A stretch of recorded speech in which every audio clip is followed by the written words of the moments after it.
Welcome to MMA Labology. I'm your host, Anthony Busciglio, with Michael, the Mad Lab Iurato, also known as the lead singer of White Lion. Here we go again on the road. I'm bringing it back. I'm bringing it back, dude. Let me tell you something, okay? I'm fucking pissed off today. Wait, hold on a second. Let's go back to the jacket. What's wrong with the jacket? Nothing's wrong with the jacket. If wait till it's Conrad. 1987. Wait till Conrad gets a hold of this. Thank you. Jacket. Conrad's going to get a hold of this jacket, and he's going to. If Conrad got a hold of it, he'd patch up and make it look cool. Yeah, so Conrad, if you're listening, Conrad's this is the jacket I've been asking you about. My son in L.A., he's a designer. He makes all kinds of cool shit. He'll make a jacket like that look cool again. What an asshole. But listen, I'm pissed off. You want to know why? Because we got here. I put my thing down. I went to the bathroom, and I was like, oh, I'm going to go get a nice couple figs from that vending machine out there. Millions or figs? Those figs. The fig snacks. Oh, they don't got them, yeah. No, the fucking machine's broken. I was trying to put the dollar bill in. I was trying to put coins in. I was shaking the thing. I called the girl over. That's where I was for the last 10 minutes. I was going to say, I thought you were taking a shit. No. I was trying to get figs out of the machine. I was looking forward to those fucking figs all day. And they didn't have it. No, it's stuck. The machine don't work. Back? Huh? Did you get your money It back? didn't even take my money. God's punishing you for making fun of my joke. So no figs. I would have stopped somewhere and got a snack, but I was thinking about figs. No goddamn figs. So I don't have any figs today.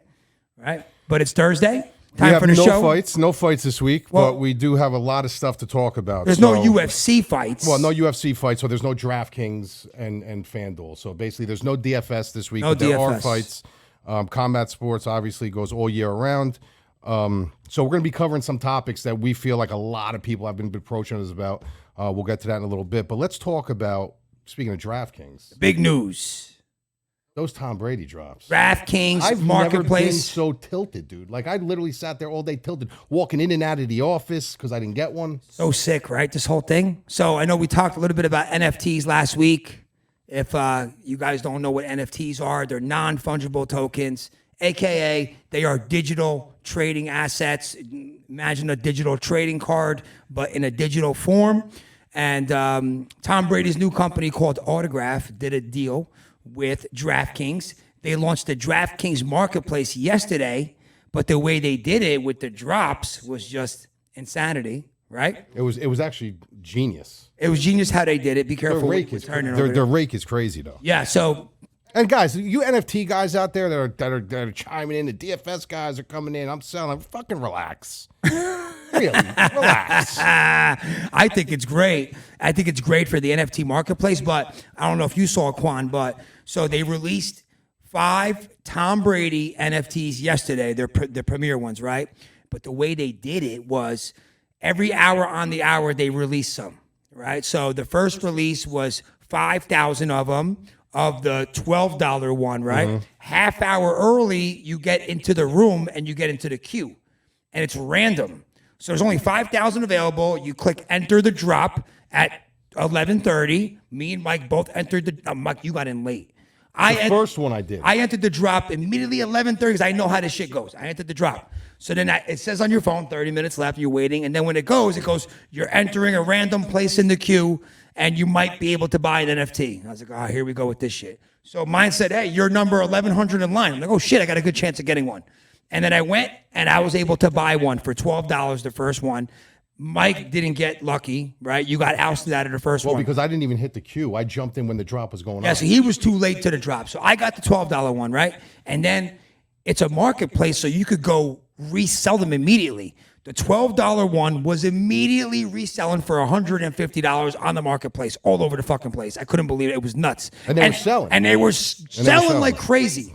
My buddy Ricky calls like, dude, I'm going to buy one. So he bought one for $150. I just paid $12 5 minutes earlier for the fucking thing, right?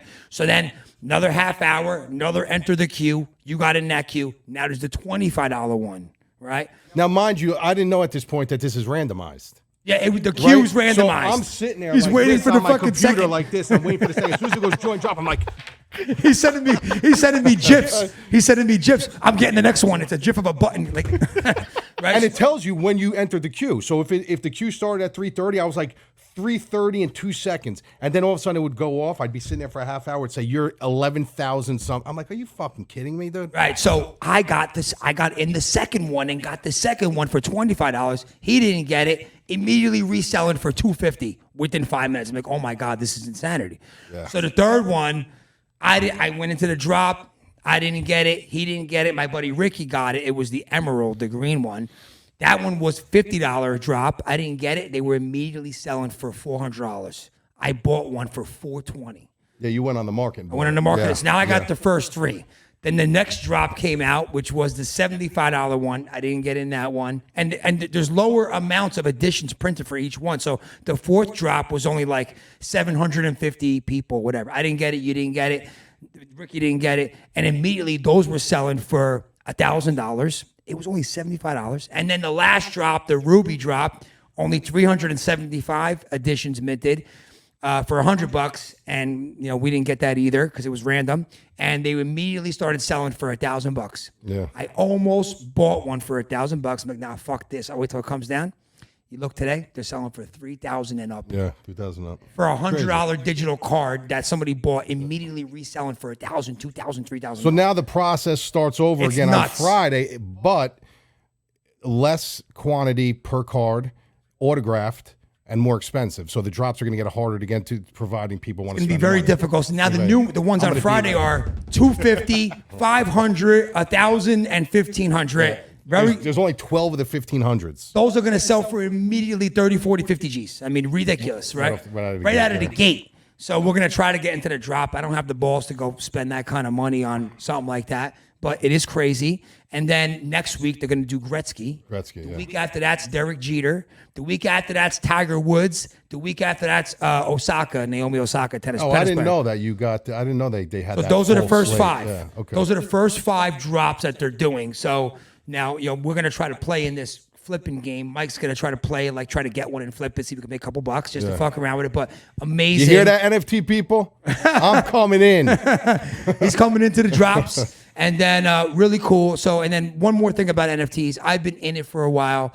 I got a pretty good amount of money invested in it. I'm watching them. Here's one to look out for if you are interested. There's a Manny Pacquiao drop on a site called Eternity, ETHERNITY.io. Really sick site. The designs are amazing. I have a couple of Anderson Silva NFTs from there, and they're doing a Manny Pacquiao drop on Saturday. I'm going to try to grab a Pacquiao. And I'm just trying to be smart about it and buy legends or rookies who I think have potential to be superstars. Yeah, you don't want to buy the packs. Yeah. I don't want to buy the packs and the random packs. I hated buying those Panini packs and trying to I hope I get a good one. That Dan Henderson one that I got, by the way, that sounds for $10. That I want to, if I'm going to invest money in this for a long-term hold, I want to know who I'm buying. I want to buy Tom Brady. I want to buy Manny. I want to buy who I like. Well, that's why the DraftKings drops are good. You know what you're getting. You're getting. You got to be lucky enough. Who doesn't want Gretzky, Jeter, Tiger Woods? Those are awesome. Everybody fucking wants those. But that thing is going to be just. It's like its own fucking stock market. So that's our NFT story. That's what we did literally from our last show to now. Was just we were sweating. I didn't even tell you how sick I am. I didn't feel good yesterday. So I left the office at 12. Yeah, you were texting me. So I got home. Here I think he's sleeping. Well, no, this is what I did. So the drops were at the bottom half of the hour, and then they went live at the top half. So I got back home. I got in bed, right? I set my alarm for 1:29. 1:29 alarm. I wake up, enter the drop. I put the alarm on again for 20. Pass out 25 minutes. 5 minutes to timer. Wake up, check the drop, timer again. So I was taking 25-minute naps and in between all 4 hours to try to get this fucking thing. And this guy literally was messaging me after every drop going, did you get one? Did you get one? And then when he knows I didn't get one, pass back out. He came into the office. People in the office today were like, bro, he was coming in and out of the office pissed off, heated, never seen Lab like that before. And then he does it. The first thing I wake up in the morning is I open up my phone and I see on social media, he posts his fucking thing going like this. Oh, it's pretty sick though, right? Yeah, it's nice. Yeah, I mean, I can you do close-ups? So we'll see what happens. You do Friday. close-ups? You want me to show you what it looks like? I'll show you the emerald one. I wondered if you could even see this right here. Would it go like that? So while he's doing that, could you see that? I'm going to bring in what we have been talking about. A lot of the problems that we've been having. Unclear. There you go. That's the emerald one. It moves back and forth. That's the Tom Brady one that I bought for 400 something bucks. You know, it's just a digital trading card. The ones on That is pretty sick. the ones on Friday are autographed by him, so he digitally signed them with a digital fucking pen. So these things are gonna go like. It's just nuts. crazy. So we'll be lucky to get one. We're probably not gonna get one. No, we're gonna get one, dude. Why are you even throwing it out in the universe like that? We're gonna get one tomorrow. So anyway, like I was saying, we are here. We're going to discuss a few things. There aren't a lot of, not a lot of DFS on the docket right now. So we're going to talk about PFL. We're going to talk about Bellator. We're going to talk about a couple major problems in MMA that people have contacted me about, whether it be on Twitter, whether it be private messaging in my Discord and stuff like that. And one of the biggest things that we have noticed that people are bantering about is the judging in MMA, which is rightfully so. I mean, justifiably so. It's ridiculous. You know, some of these things. And people are asking me all these questions, how can we fix it? What's the problem? Why is it like this with, these guys, where are they getting trained? Who are they? Can the UFC change it? You know who asked me that too? Adam across the street, my neighbor. Yeah. We were outside and he's like, let me ask you a question. How do you become a judge? I go, I don't know. He's like, what kind of training do you have to go through to become a judge for UFC? I go, you know what? I don't fucking know. This is one of the problems. One of the problems is the majority of the judges that are in the UFC, you got to remember, they can't change that. The UFC can't pick and choose who they want. Everything is it's a commission. Yeah. You know what I mean? So you got that's problem number one, because if you look at let's look at boxing historically for a second. Boxing is our first love. This is what we love to do. This was how we met 20 years ago. But it's a lot different. You're watching something completely different. It's a little easier to watch when it comes to judging boxing because you're dealing with punches. That's what you're dealing with. At the end of the day, body punches, ring generalship, but it's really just hands. There's no more hands, difficult feet. to score UFC. There's a lot more elements involved with the UFC. A lot more. Also, the short, only 3 rounds. Yeah, that shouldn't matter.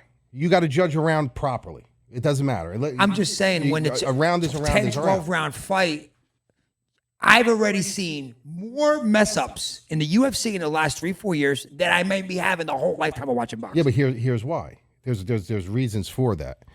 There's reasons for that. One of the reasons is, like I told you, you have these people who are coming from a boxing, background. This is what they're used to. So right off the bat, just by habitual habit, you know what you like. Are these judges coming from boxing? They're boxing. They're boxing. They're judges. boxing You'll judges. see these guys doing boxing events. They shouldn't even come You know from what I mean? boxing. Like Adelaide Bird and all these people, they're all boxing judges. You know what I mean? So That's this the is first problem. That's problem number one. That is a problem. So a big question. Some of the questions I get is, should they? How do we stop this? Well, one way you stop this is, do you have to have people that are MMA players that have been in the game? Would it be nice? Yes, it would be nice. But it's basically all these people have to get on the same page. Because look, me and you could sit at a table and we could watch a fight, and you could love grappling and I could love striking. You're going to judge it as such. Well, let me ask you a question. When we're watching the fights and you got Cormier, Felder, Cruz, and Anik, and they're watching, right, and they're calling the fight, they're usually on the right side of it. But they're players. These guys are players. I'm saying, who they think won the fight is usually right. Well, they're players, though. That's what I'm trying to say. They understand. Why wouldn't you have how do you players judge, judging? Listen, because first of all, the money. They don't make a lot of money. Yeah. You know what I mean? So you're not going to get Dominic Cruz to go down there and judge a fight when he could be on a panel making what he's making. You know what I mean? So, if you look at it, how is it scored? I mean, you got number one, effective grappling and striking. That's the baseline there. But what is effective grappling and striking? A lot of people don't understand. It's not all about power. Everyone's talking about damage. But where does cumulative damage set in? So you can have somebody like a Derek Lewis that'll land 3, 4, 5 hard shots. But what about the guy who's strategic and he's landing 10, 20, 30 jabs in a round and setting you up and setting traps and baiting traps? There's too much magnifying glass on damage, instant damage. You got to understand there's got to be a balance in damage and cumulative damage. Then there's effective aggressive. But let me ask you a question about the damage. Okay. This is where it gets fucked up. So let's say you got a Dillashaw Sanhagen. What if you cut? Let's say Dillashaw Sanhagen. Great, very close fight. Could have went either way, and I wouldn't have been mad either way. I'm happy Dillashaw because we picked Dillashaw to win. So let's say Dillashaw threw 60 strikes and Sanhagen threw 35. Okay, but Dillashaw's really wearing Sandhagen shots, and Sandhagen's just getting a couple little Paulie Malignaggi fucking pillow jabs, right? Who wins that round? No, but you just said that Sandhagen landed 60 strikes. Oh, I said the flip-flop? Flip-flop. That's where you have to have that. That's where it's tough to be a judge. No, but that's where, and that's going to bring me to the ridiculous statement that a lot of people are calling for. You have to understand that damage is damage, but there's a cumulative damage, and then there's who's bringing the fight to who. You know, if you sit there and we have a ring round, general.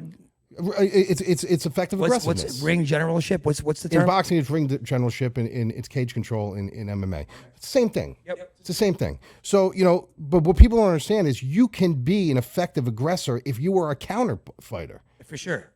People don't understand it. Some guys are pure. That's how they fight. Right. They think just because you're moving forward, it gives you that visual effect that you're being the aggressor. No, look at someone like Sam Alvey. Not that he's going to win a decision on cards anytime soon, but this is a guy who, this is what they do. That guy. They bait you in. They set traps. They set these little landmines. This is the way they're brought Their to fighting fight. style. That's their fight. So that's their way of being aggressive. And it works. You know, so nobody's on the same page. And obviously cage control, that's the same thing. But now who's to say if I got you pinned up against the cage and, you know, and I'm technically controlling you, you got your back against the cage, but I'm defending all of your takedowns. I'm defending everything you're throwing at me, even though you're the one pushing the pace on me and you're pushing me against the cage, and I'm defending 10 takedowns, 11 takedowns. There's got to be, you know, some kind of, you know, you got to look at that too. You can't just look at offense. Okay, so same fight, the Sandhagen fight, right? TJ Dillashaw's a perfect example. Dillashaw got on his back a lot during that fight and held him, but Sandhagen defended every takedown, and there was no damage when he was just controlling him from the back. I understand But he did gain a lot of seconds of control time by doing that. I understand that. No damage, though. I understand that, but the reason why the reason why he was taking damage, because the entire fight, it doesn't matter if he had him against a cage and he had him on the ground for 1 minute or 2 minutes. The fact of the matter is, every time you blinked an eye, Dillashaw was the one moving forward. He was. Corey Sandhagen was not moving forward in the entire fight. No, he wasn't. He was bringing the fight to him. There's got to be something said for that. You know, so you got those three elements. Obviously, effective grappling and striking is the first one. The crazy thing that people are bringing into the equation, and I tried to stop everybody from, I don't know where people are hearing this from, and I see it all over Twitter now, is they're calling for CompuBox and robot judging. And that is the most diabolical thing that you can do to this sport. Do that. You cannot do it. Hey, Quan, if I put this down, will it make a noise while I'm having a drink? You just lost my fucking train of thought. Sorry, I had to ask him a question. Go ahead. Can't do CompuBox. So it's the most diabolical thing you could do to the sport. Isn't that crazy, bro? I'm in the middle of a sentence. What if I was dictating a great point too? On your way to a great Back to CompuBox. So you don't think it's a good idea?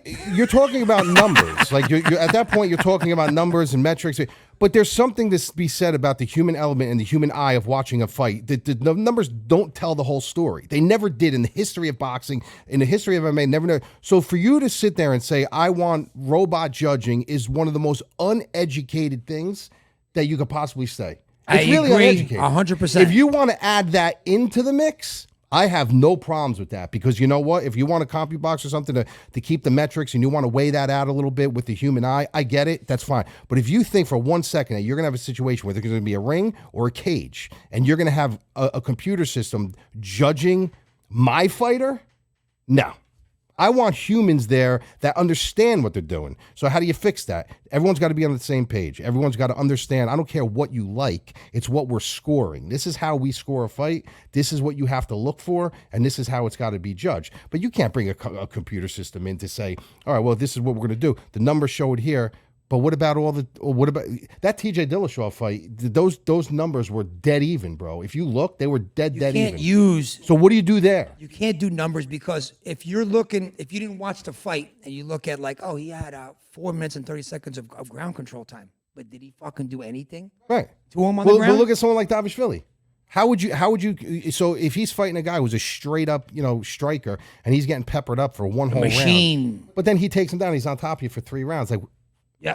It doesn't tell the story. Computers can't tell the story of human nature. How do we fix the problem? I have a solution. Well, personally, for me, I think that there's 2 ways you can go about it. 3 ways. One is, if you're going to keep the three judges, everybody's got to be on the same page. Everybody's has to be schooled. I don't know how they go about, retraining an old lion. You can go 5 judges, which gives you a little bit more of an angle. That's what I like. You can go open scoring, and this is why I like open scoring a little bit. I know what you're saying. I don't like it.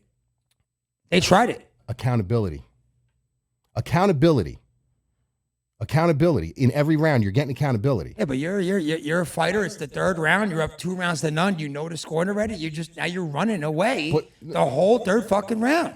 It doesn't matter. Of course you would. It doesn't matter. You want to win? Okay, but what about the guy? What about the corner who's telling his fighter, "You're up 2 rounds," and he's down? Yeah, I agree with that, but You know what I mean? So no, it's a double-ended sword. they tried doing it in boxing and they stopped because of that. It's 12 rounds, dude. That's 12 rounds. You're talking about 3 rounds here. 3 rounds. And there's accountability there. People can be called out right there. You know, there's accountability there. But There'll be a lot of running. I think the best way to solidify, well, you got to remember too, MMA, especially the UFC, it's entertainment, dude. You can't make a career out of decisions. You gotta finish your fights if you want to take a step. But I think the best way to do it would be 5 judges. 5 judges, but fresh, schooled, and groomed and ready to come in and take it from there. Otherwise, this is going to continue to happen. But these are some crazy stats I want to read you guys. I did some research on this, and I was wondering why all these things happen. So a lot of it too, when we see all these bad judges, we're seeing it a lot more lately, right? Everyone's like, "Oh my God, it happens more and more." But the reason why it's happened more and more because the fights are so much more plentiful. Now, if you look back in the 90s, from the 90s to 2005, the UFC averaged about 40 fights per year. Okay, in 2005, the UFC started to spike. So from 2005, they went to 80. 2006, they went to 158. And now they're doing 500 fights per year. So there's obviously going to be more room for human error. So the reason why you're seeing it more and more and more in now is because back then they were running 40 fights, 50 fights a year, the UFC. Now they're running 500. So you're seeing more room for error. Every week. You know, you're seeing much more room for error. Well, let me ask you a question then. I agree with the 5. Listen, so it was 11 between 11 and 18% decisions back in the 90s when they were running that. It's up to 50% now. Decisions, yeah. But it's also because the fighters are more well-rounded. I think the 5 judges would definitely make it where they would get it right a lot more at a time. I can't see it happening like now where 3 out of 5 judges are on the wrong side of it. I think that would help. But do you think that the PFL got it right with the way they do stuff? Because you're in tournaments, you get points for winning by knockdown, points for winning by submission. You don't get that many good points for a decision. So even if you had open scoring and you're up 2 rounds to nothing, you still want to knock the guy out because you're going to get bonus points to advance in your division and get to the playoffs. Yeah, but then you're talking about a tournament style, and UFC is totally against that. But I'm saying that I think the PFL got it right doing it that way. That eliminates a lot of the problems if you wanted to go that route with the open scoring. I mean, I don't know. I like. Do you like PFL? I do to an extent. I do to an extent. I think that the talent pool in the PFL is lesser. That's of my course, opinion. it's lesser, but I'm just saying, like I think playoffs and all that. It's tournament style. I like that. I like tournament style. Like I used to love when Pride used to do their tournaments and stuff like that, the Grand Prix and stuff. I love that stuff. But you can't have a long stem business model like the UFC by just keep running tournaments and after tournament after tournament. They have so many people on the roster. They got to keep their fighters fucking active. They have so many on. They're cutting people as they got so many guys on the roster. Tournament style would be good for the UFC. Like maybe once or twice a year. They want to during fight week they want to do a tournament style, pick a division and do it. That'd be great. I'd love to see it like a tournament style like that. But to do it like if you look at the PFL, like the PFL isn't 365. Do you think they would do something like that? You know how like super middleweights, remember they used to do they did the Super 6 tournament with Showtime threw it on for super middleweights when they had like it was been offered to them. Dana White just isn't a tournament guy. I mean, if you think about it, what are his tournaments? His tournaments are the Contender Series, not Contender Series. Yeah, is Ultimate Fighter. But he does shit That's like kind of his tournament. The BMF belt out of nowhere.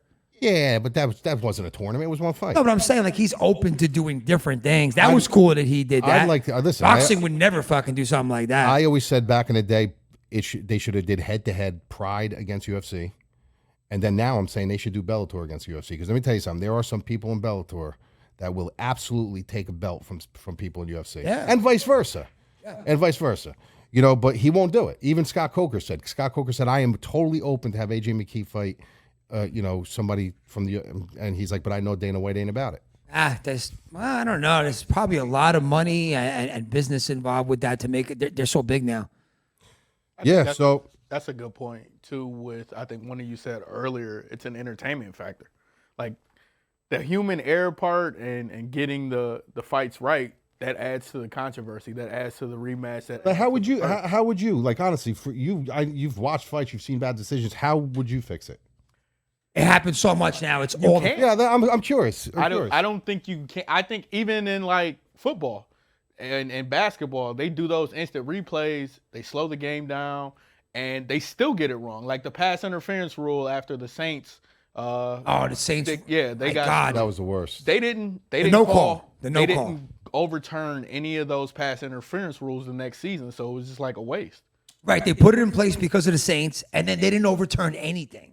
Well, here's the problem. That was ridiculous. Here's the problem with overturning a play and overturning a fight. If you overturn a play, that's one play in the game. You overturn a fight, you're overturning the integrity of the judging system, of the commission. Like that's an integrity thing at that point. So that's tough. But I agree. There should be situations where, like, if they're taking a play I just away, think it happens, dude. That Miranda Maverick Macy Barber fight.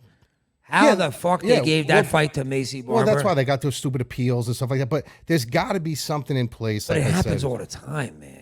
But listen, it does happen all the time, but it Too also much. happens all the time because, like I said, back in the 90s and the early 2000s, you were looking at 40 fights a year. Wasn't a lot of room for error. Now you're looking at 500 fights a year. 12 to 15 fights on every card. So it's going to happen. Listen, I'm not going to lie, and I can judge fights, dude. I can judge fights. I can watch any fight and get 95% of them be on the right side of it.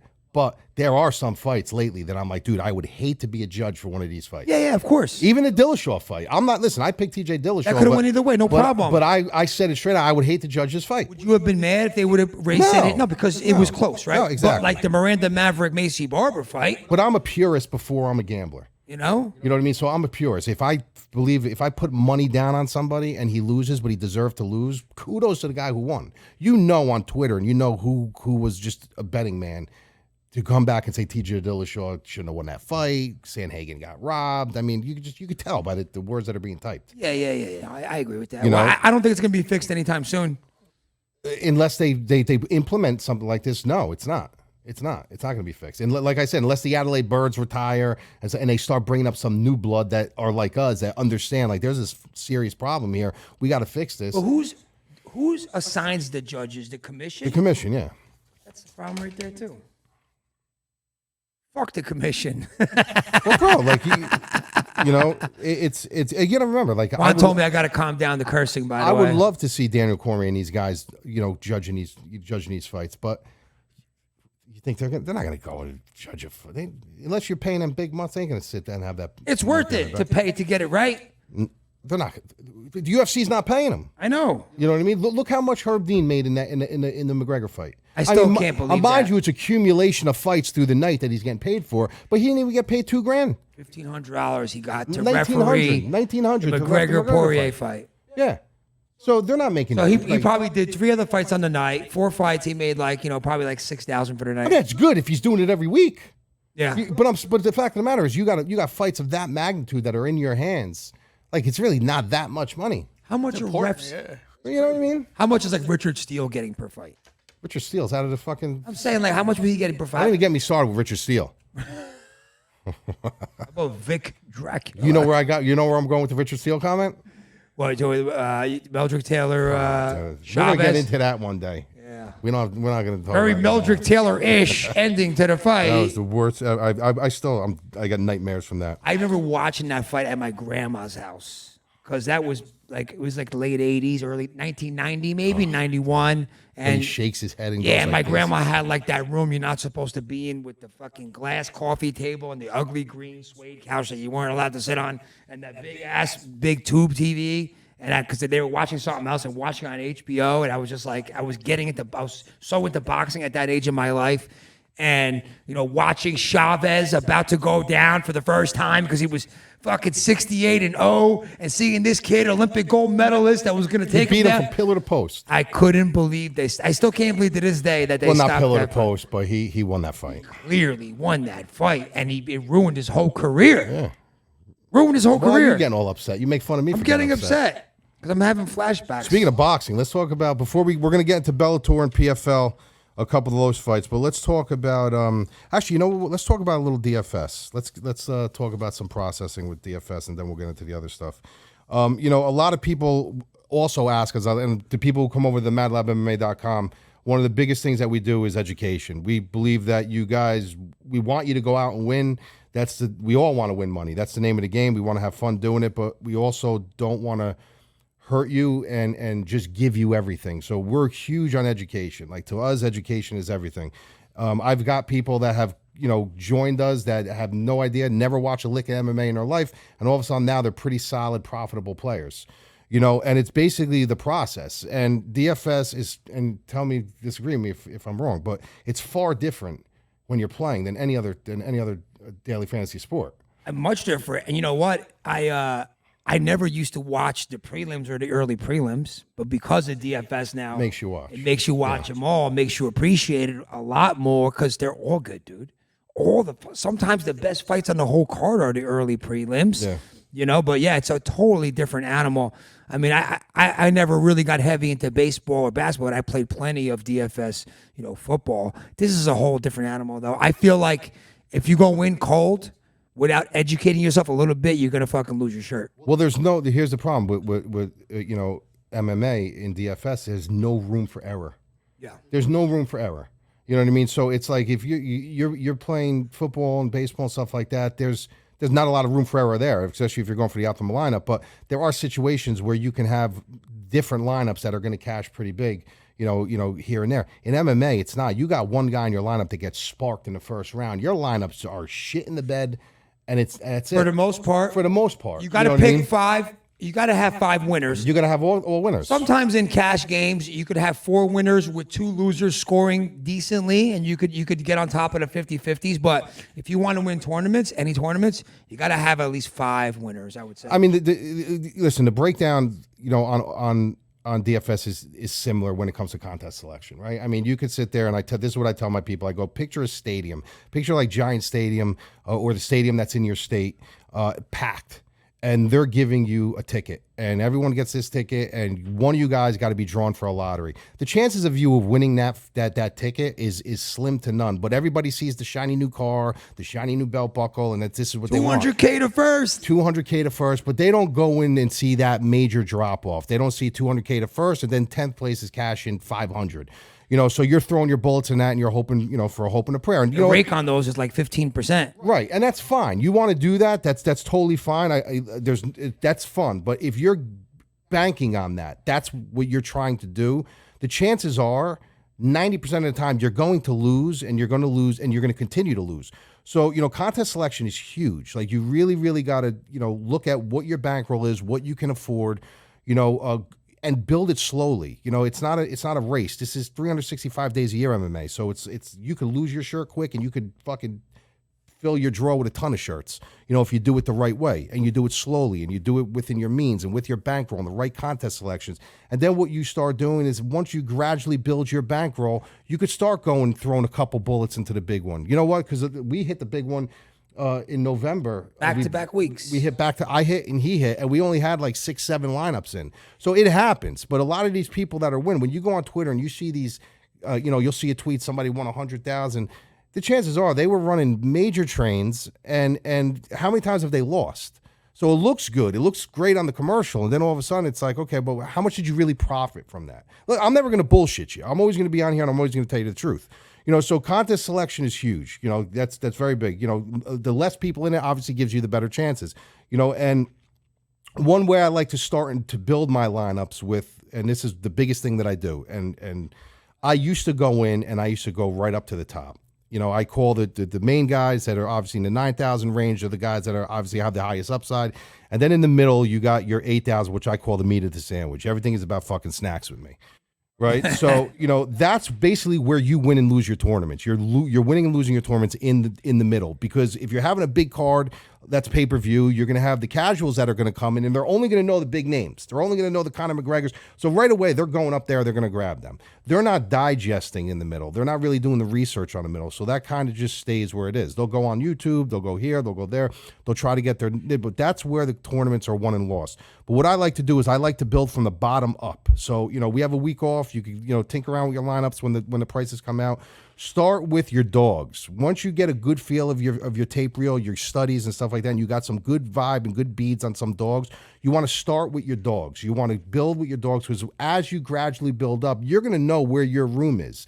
If you sit there and you're grabbing the guys at the top right off the bat, you're grabbing Poirier, this one, that one, now you're stuck. You got to make a decision on, all right, well, I really like that guy, Picking but too many dogs. this is all I have to I only got 6,800 left. Let me take this guy.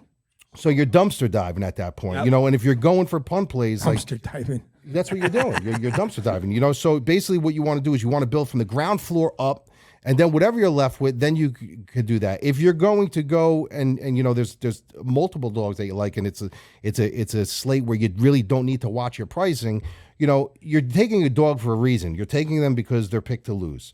But you got to have dogs in your lineup. So what you want to do in that situation, and disagree with me if I'm wrong, is you want to look for guys that have durability and are going to last.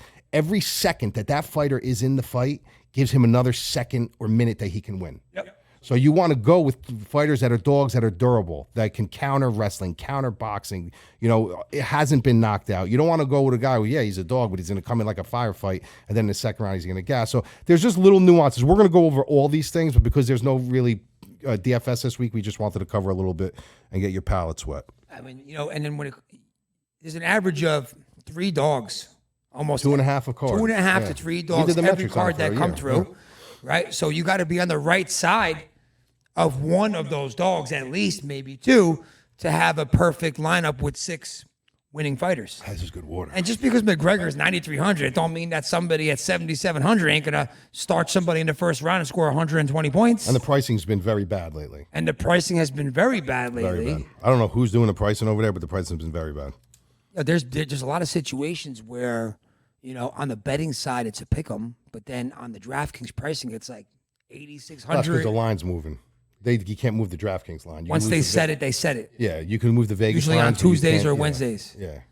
I mean, the Rory McDonald fight, like lines flip all the time, but DraftKings. That's why even when a fighter gets pulled, if he's a dog and all of a sudden now he's a favorite because they replaced him, leave him the they same leave price. him the same price. That just happened. Yeah. Last week. Yeah. I forgot who. I forgot who it was, but it happens all the time. And then that's when that's a chalk play. Yep. Everybody's going to go in on it. Yep. So. Well, you got to have. I mean, with the salary cap, you got to have at least 2 fighters in the 7 to 7,500 range to fit them in. Unless it's a huge card, there's a bunch of guys at 78, 80, 81, 82, 83. For the most part, you're always having 2 guys that are like 75 and under. Yeah, and the biggest misconception too. 'em. Biggest misconception too is people think because a fighter's 9,300 and another fighter's maybe 8,200, but they both have knockout. If a fighter's going to finish, a fighter's going to finish. You don't get more points for being 9,300. Right. You don't get less points for being 8,200. There's plenty of times where we fade guys at 9,200. Yeah. So because they're heavy favorite on the betting side of things, minus 400, but they're riding decisions. Yeah. Their last 5 fights. Now they're priced at 9,400, but you're like, this guy rides decisions. He scored 100 points, 1 out of his last 10, 9,400, way too high for me. I'm going to fade. Yeah. Or only play maybe 1 of him.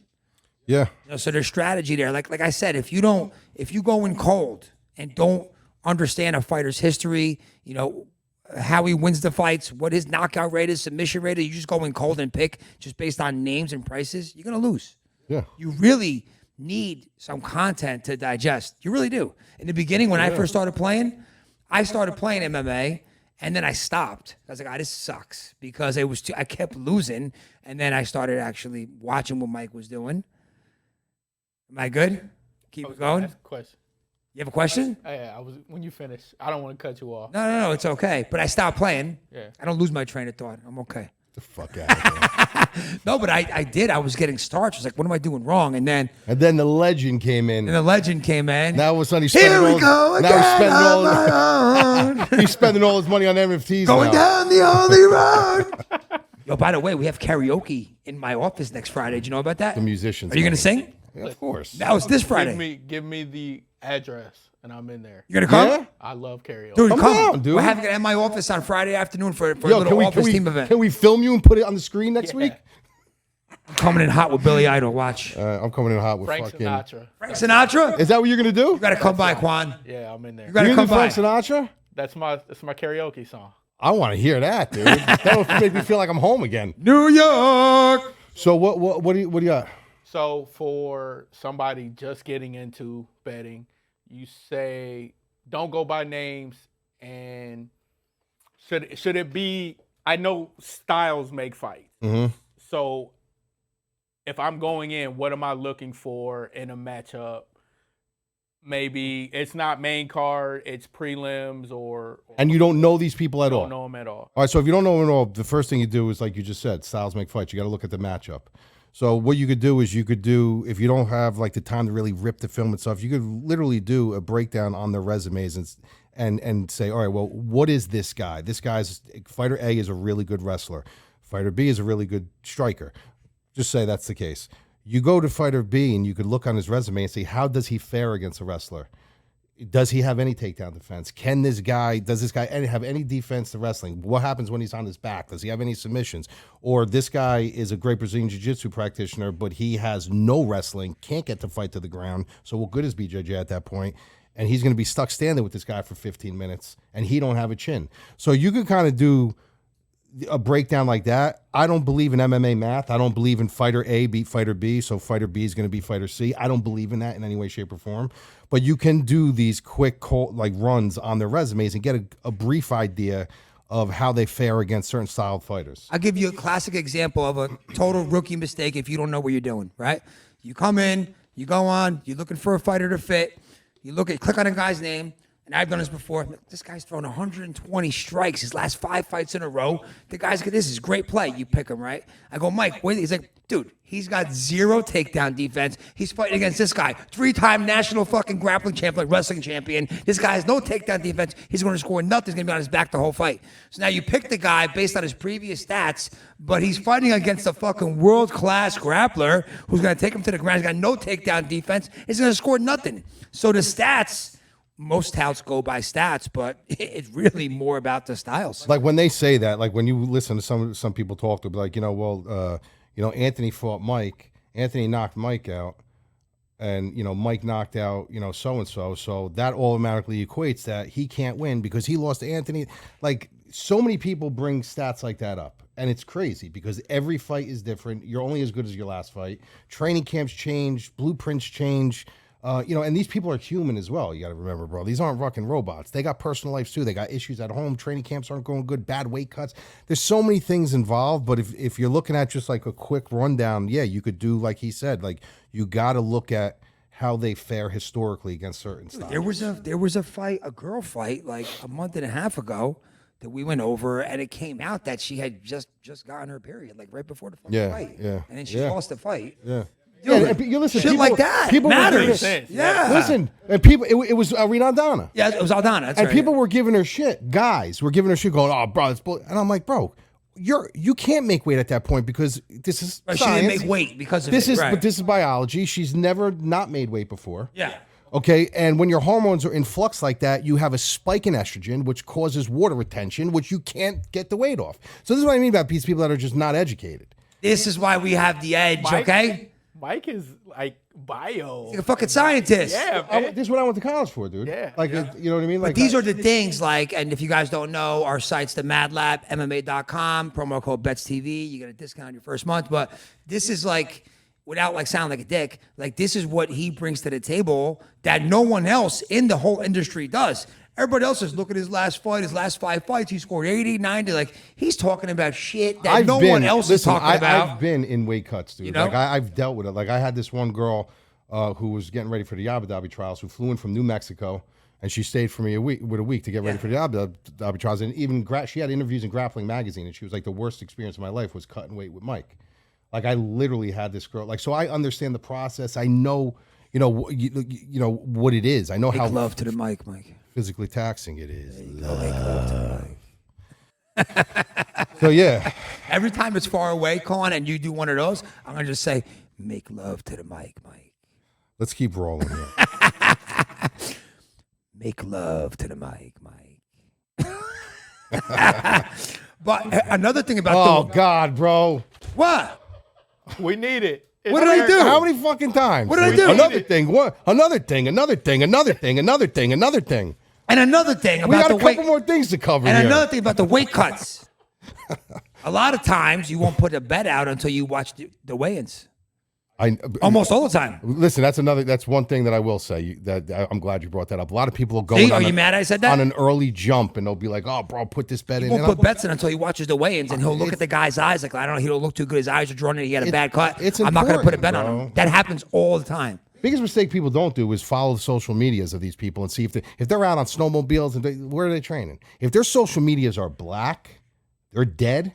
These guys are training. That's what I like to see. I don't want to see them out to dinner and holding their kids and doing this and doing that. Like, I want to see no activity on your social media. Yeah. You know, so there's a lot involved. There is a lot involved. It's not just like you guys think. I write 15,000 words a week. You guys just think. Yeah. You guys think I'm just making bets in my sleep and just throwing shit out there. Let's go on. Let's talk. We're gonna actually, now that we're on gambling, we're gonna talk about PFL and Bellator for one reason. I'm gonna let you guys know an honest take on Bellator and PFL. If you are thinking about becoming a long-term wagerer in PFL and Bellator, do not. There is no long-term benefit to it. The lines are usually completely spiked, and I give certain wagers out to my people. I actually have 3 in this week. Yep.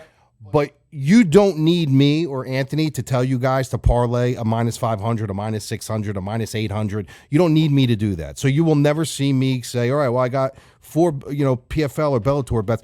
A lot of the fights are like that. You're getting -300s, -600s, -1100s. Goose lines. The lines are completely juiced. So you don't need me to tell you that. So when I do put wagers in, they are of the -110s, -150, +150. Like, I try to keep it around there if there's value. But if you're looking for long term, and with PFL and Bellator, it's ridiculous. You got to run 3 to 4 fight. Like I was looking at some 3 to 4 fight parlays for Bellator and PFL, and it literally averaged out to like -110. I'm like, what am I going to do that for? When we saw Rory McDonald lose to Gleason Tebow at -1,000. Demetrius Johnson. Even though he won that fight. Even Demetrius Johnson, -1,000. Yeah. Lost. Yeah. So, I mean, it's just the lines are completely juiced. And you got to remember in some of these tournaments too, it's about, like PFL. I know they get the points and stuff like that, but this is the semifinals, dude. Like they just want to win. Yeah. You know what I mean? They just want to win at this point. So a lot of these props are dangerous, and you just got to be careful. Whoever wins the McDonald fight goes for the $1 million. Yeah, let's talk about that for a minute. So Rory McDonald lost to Gleason Tebow. He was a -1,000 in that fight. I know he won that fight. It was a terrible scorecard. But the fact of the matter is, he did not look like a -1,000 fighter. A -1,000 fighter is supposed to just completely start you and finish you, not do what he did. Gleason Tebow had a good showing of himself. He's a little bit older. Cooper's a tough kid, but if you really look at his resume and you look at the way he fights, it kind of plays into the hand of the young McDonald.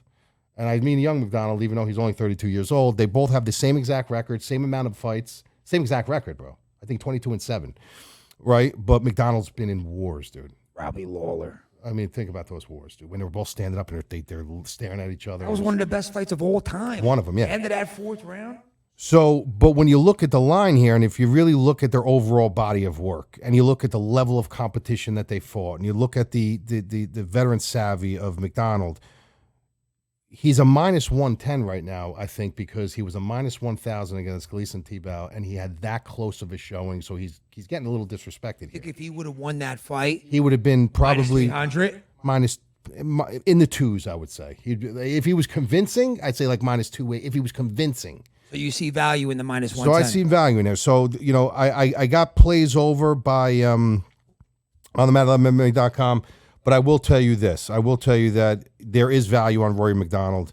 at minus 110 if you could still get it for that. So hint, hint. We got 3 plays behind our paywall, but Mike's giving out one for the Bets TV crowd. We like McDonald this week at minus 110. I think it's a great play. Yeah, and then I agree with you. It'd probably be minus 280 if you would have won. Listen, the kid is tough. Cooper is a very tough kid, but what he does is he strikes to get into the pot, to get inside. That's what he does. He strikes, he gets inside, he wants to take it down, but McDonald is crafty everywhere, and he's going to be. He has a 5 to 6 inch reach advantage. So if he can keep him on the outside, he don't care. He'll just outpoint him to death. Yep, he's a better striker. I'm with you.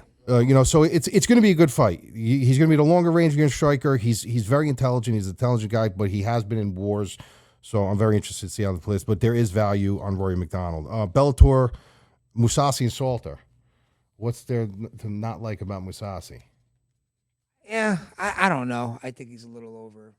You think he's overrated? I didn't like the last fight. He's older now, bro. He's not the same Mousasi he was, bro. The guy he was in Dream. Remember when he was back in Dream? But he's just so smooth, dude. Salter's the same kind of fighter as Cooper in a way. This guy just looks to strike. He strikes hard. He'll try to get inside. He'll try to really push a pace. It's a good fight. It's a good fight, but I mean, listen. There's no value on the line there. I'll tell you that if you're looking to bet that fight straight up, there's no value there. Minus 3 and change from Mousasi. So if you're gonna take him, you gotta. But I'm taking Mousasi to. I picked Mousasi to win the fight. Yeah. But there's definitely stay away. No value. You want to time into a parlay? You can. Yeah, I mean, I probably would stay away from picking either side of that fight. I do pick Mousasi, but I would probably stay away from picking. There might be a couple of props in there, over and unders that you might want to look at. Because Salter's a tough dude, but as far as Mousasi to me is just far better, more well-rounded fighter there. UFC's back next week. I'm not crazy about the fight though. I'm not crazy about it. Gastelum's Cannonier. Gastelum just got his head is like a fucking cinder block, dude. He's showing a little chink in that chin though lately. I think Cannonier can knock him out. No, you don't think he's knockoutable? He's knockoutable, but I don't think he's got. Gastelum is slick, dude. He's still underrated, I think. He's got that good movement. He's smart. He's lost like 4 of his last 5 though, man. Yeah, I know he's fought elite competition. Yeah, come on. He lost to Whitaker. He lost to Everybody was making Cannonier to be. Bro, Cannonier came in. He had won a couple fights. Everybody was all over him. Cannonier. How many people picked Cannonier against Whitaker? Okay, yeah. That was disgusting. That's Robert Whitaker, though. It doesn't matter. People picked against him. We were on the right side of him because people were saying Whitaker was washed because he lost to Adesanya, which wasn't true. Whitaker's great. All-time great. Apparently to everyone else he wasn't. We know. You knew. We knew he was. But Cannonier is tough. This guy hits like a fucking sledgehammer. He's tough, but I don't think he... Remember how fat he was? Yeah, he was a heavyweight at one time. He was like 270 Bro, do you remember pounds. when he fought... What's his name? When he fought the guy from Moldova. What's his name? And he was hitting him. He was just standing there. Yeah. Remember? But now to see what kind of shape he's in great shape. He's in great shape. Amazing Listen, shape. he's dedicated. He's into the stones. He's into the gems that you're into that you stick up your ass and pray.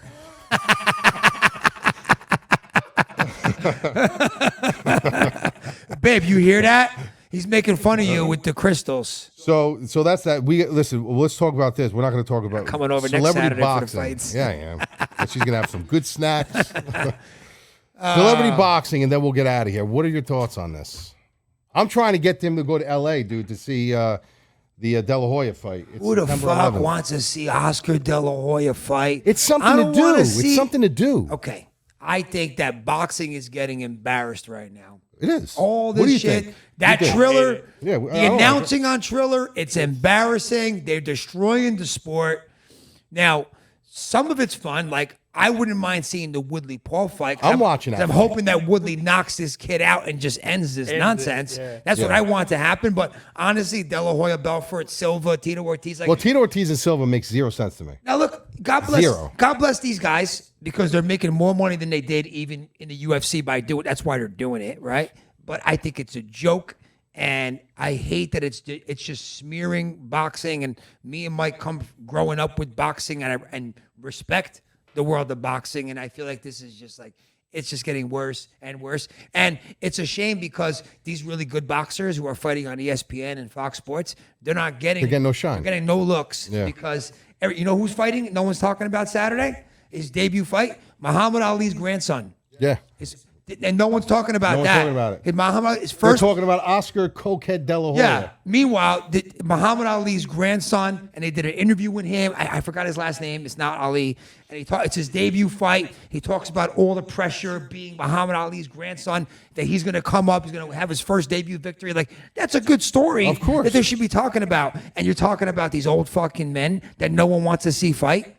I can't stand it. So I have no interest in Silva and Ortiz. Ortiz doesn't even have a stand-up. So I don't even know why this is a thing. De La Hoya and Belfort, the only reason why I'm interested in it, because I can't fucking stand Oscar De La Hoya. And I'm hoping, and bro, and this is a guy who we watched we've watched some of the best wars with him. There he is. There he is right there. Nico Ali Walsh, debuting Saturday night. I hope he does well. I hope he too. does well. He's a good kid on the interview. He had a good interview. He seemed like a nice kid. You know, he was being honest about the pressure of being Ali's grandson. I hope he wins his debut. Come on, you don't want Belfort to knock De La Hoya. I do. I can't stand I can't stand De La Hoya. And then Woodley versus Paul. I liked De La Hoya when he was a boxer. He was great. I used to love watching De La Hoya Trinidad, fights. all those fights. Come on, he was great. He still can move though, bro. I was watching film on him today. He can still move, bro. He's only 5 years old. I remember when I had my condo in AC. You weren't down that weekend, and it was one of the best days I ever had. It was Kentucky Derby, and we had this Derby day. I was part of this private club called the Foundation Room down in AC. Went there for Derby day. They served us fried chicken, mint juleps. We had the Derby, and then we went to the 40-40 club down in AC to watch the De La Hoya Trinidad fight. I don't know what year that was. Maybe early 2003, maybe 2004. And being down there, and that was like the prime of the Golden Boy's career. That's when you rooted for De La Hoya. And then now he's a piece of shit. Bum. I can't stand him. I'll tell you what. One thing, and then we'll get out of here. Let's tell him. We had tickets for Arturo Gatti and Mayweather. We thought that he had a chance. Bro, it was on. Listen, it was Father's Day. Wasn't it like Father's Day or some shit? Yeah, Father's Day weekend. So I took my dad with me because my dad's the one who got me into boxing. So, bro, we spent all this. I think we spent like $800 a ticket, right? Yeah. It was like $800 a ticket. Bro, we were all fucking Gatti, the Warrior, fucking Jersey. What a fucking shot to the waxing liver, he took. round one. Oh, man. I was so disgruntled. And he had the whole Jersey crowd at Boardwalk Hall in AC behind him, coming out to AC/DC Thunderstruck. Remember that? Like, we all really thought. You know, I have his jersey from that fight. Do you? I have it. I have his jersey from that fight. And what a horrible ending to that fight. I think I don't know if it was the first round or the third round. No, it was like round three, maybe. the body shot. Worst fucking $800 I ever spent. Oh man, that was terrible. Then he didn't care though. He went right outside and fucking snorted like 6 lines. We used to see him at Joey's in Clifton, all K'd up on Thursday nights. I remember seeing him about 3 weeks before the Mayweather fight at Joey's, which was a club in Clifton that in New Jersey, and he was all fucked up. And I was like, Arturo, I'm like, you're gonna beat Mayweather? He's like, I'm gonna knock that motherfucker out. Yeah. Yeah, man. So, All right. Well, with that, we'll be back on Monday to discuss what happened with PFL and Bellator with an early preview. And then, not Monday, sorry, Tuesday. yeah. And then Thursday. And then Thursday we jump in hard in that, Finally. and you'll get some meat and guts of our first DFS. UFC card. I don't even know who's on the rest of the card. It's okay. It's okay. It's okay. The next pay-per-view card, though, is Volkanovski Ortega. I believe. That's a good card. And Nick Diaz. The return of Nick Diaz. And ruthless Robbie Lawler. What a great fight, dude. And then Shevchenko's fighting, too. Yeah, she's on there, too, Valentina. That's going to be a great pay-per-view fight. I can't fucking wait. Yeah. All right, guys. Yo, listen, we're gonna guys. Another thing we got next week is we got him on the screen karaoke Frank Sinatra. That's coming. Quan, you can't say and not do it. Though. Listen, there are at least 5 videos out there of me performing. That's live. Throw me the mic. I'll give you a little sample right now. Let me hear it. Yeah, I can't wait to hear this. Little preview. Let me see if I can get out of here. Hold on. Hold on, you got to get unhooked. We have an exclusive here. It's probably he probably done this on every Bets show. TV. Here I feel special. MadLab MMA premiere. Anytime I get to show off. That's life. That's life. That's what all the people say. You're riding high in April and shot down in May. That's all I'm getting. That's my man, dude. Yeah, bro. Nice. I love it. You coming on Friday, bro. Yeah. You definitely coming? Yeah. I'll send you the address. Good. All right, that's a wrap. We'll And see you next week. We got to get him in for a fight with us one night. Yeah, we're at my house. Yeah, definitely. Yeah, we do fight every Saturday at my house, bro. So you and Cheetah come by. Awesome. All right, guys. See you next week.